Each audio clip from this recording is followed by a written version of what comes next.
નમસ્કાર. ચાલો આજે આપણે ગુજરાતના સાંસ્કૃતિક વારસાના એક એવા પાસાની વાત કરીએ જે એની ધરતી, લોકો અને પરંપરાઓમાં ધબકે છે. આજે આપણે ઊંડા ઉતરીશું ગુજરાતના સૌથી જીવંત અને રંગીન સ્વરૂપ એના ભવ્ય મેળાઓની ગાથામાં. જ્યારે આપણે ગુજરાત વિશે વિચારીએ ત્યારે તરત જ ગરબા, વેપાર અને હા, સ્વાદિષ્ટ ભોજન યાદ આવે છે. બરાબર ને? પણ ગુજરાતની સાચી ઓળખ, એની આત્મા તો એના મેળાઓ અને ઉત્સવોમાં જ વસેલી છે. આ કંઈ ખાલી મનોરંજન માટેના મેળાવડા નથી, આ તો આપણી સંસ્કૃતિના ધબકતા કેન્દ્રો છે. અને જુઓ, આ કોઈ નાની સૂની વાત નથી. અંદાજ લગાવી શકો છો કે ગુજરાતમાં દર વર્ષે નાના મોટા મળીને કેટલા મેળાઓ ભરાતા હશે. 1500થી પણ વધુ. આ આંકડો જ બતાવે છે કે મેળાઓ આપણા લોકજીવન સાથે કેટલા ઊંડાણથી વણાયેલા છે. તો પછી સવાલ એ થાય છે કે આ મેળાઓમાં એવું તો શું છે જે પેઢીઓથી લોકોને પોતાની તરફ ખેંચે છે? શું આ ફક્ત ભીડ છે કે પછી એની પાછળ કોઈ ઊંડો અર્થ છુપાયેલો છે? ચાલો આપણી આ સફરમાં આપણે આ જ સવાલનો જવાબ શોધીએ. તો ચાલો આપણી આ સફરની શરૂઆત કરીએ ગુજરાતના સૌથી પ્રખ્યાત અને સૌથી રંગીન મેળાથી. નામ છે તરણેતરનો મેળો, જે ખરેખર રંગો, સંગીત અને પરંપરાનો એક જીવંત ઉત્સવ છે. સુરેન્દ્રનગર જિલ્લાના તરણેતરમાં ભાદરવા મહિનામાં યોજાતા આ મેળાની ઓળખ છે એની અનોખી રંગબેરંગી ભરતકામવાળી છત્રીઓ. અને હા, આ માત્ર છત્રીઓ નથી, પણ કલા અને કારીગરીના જીવતા જાગતા નમૂના છે. અને સાથે જ તાલબદ્ધ રીતે થતો હુડોરાસ, અરે વાહ, એ તો મેળામાં એક અલગ જ ઊર્જા ભરી દે છે. પણ આ મેળાની સૌથી રસપ્રદ અને અનોખી પરંપરા શું છે ખબર છે? ઐતિહાસિક રીતે તરણેતરનો મેળો યુવક યુવતીઓ માટે પોતાનો જીવનસાથી પસંદ કરવાનું એક મોટું મંચ રહ્યું છે.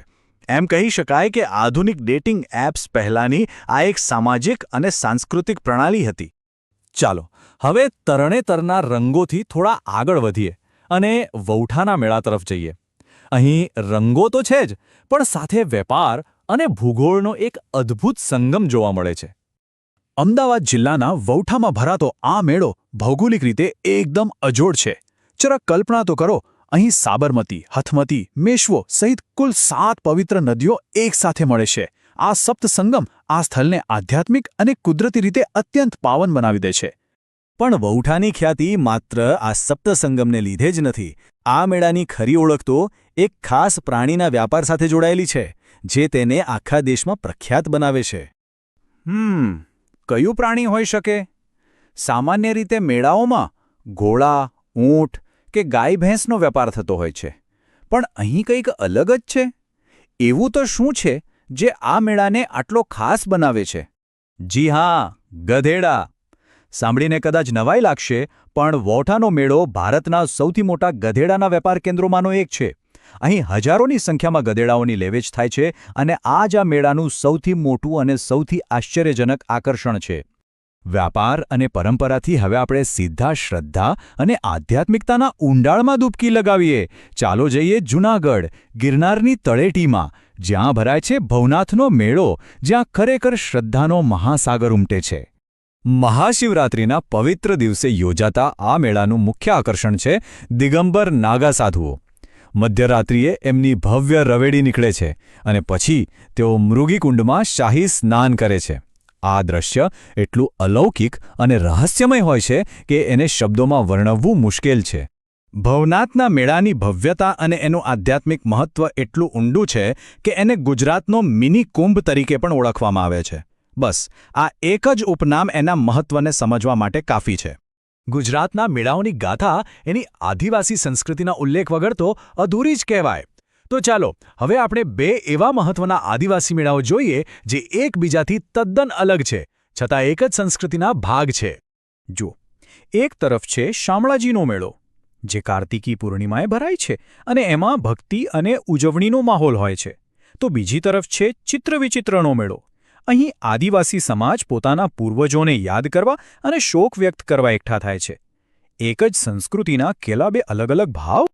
આ તો માત્ર થોડા મુખ્ય મેળાઓની ઝલક હતી. ગુજરાતના મેળાઓની વિવિધતા તો અપાર છે. ચાલો હવે બીજા કેટલાક અનોખા મેળાઓ પર એક ઝડપી નજર નાખીએ.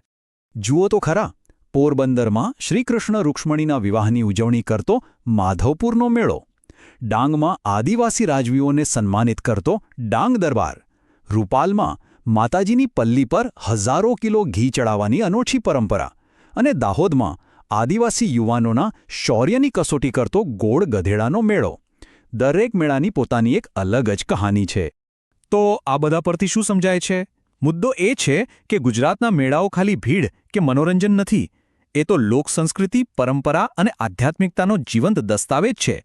એક એવો ત્રિવેણી સંગમ છે જ્યાં ભૂતકાળ, વર્તમાન અને ભવિષ્ય એક સાથે ધબકે છે. અને આ બધી વાત આપણને એક બહુ મોટા અને મહત્વના સવાલ પર લાવીને મૂકી દે છે. આજના આ ડિજિટલ અને ફાસ્ટ ફોરવર્ડ યુગમાં શું આવા પરંપરાગત મેળાઓ પોતાનું સ્થાન જાળવી શકશે? શું તે માત્ર ભૂતકાળનો એક અવશેષ બનીને રહી જશે કે પછી આપણી સંસ્કૃતિને જીવંત રાખવા માટે તે હંમેશા જરૂરી રહેશે? વિચારવા જેવો પ્રશ્ન છે, ખરું ને?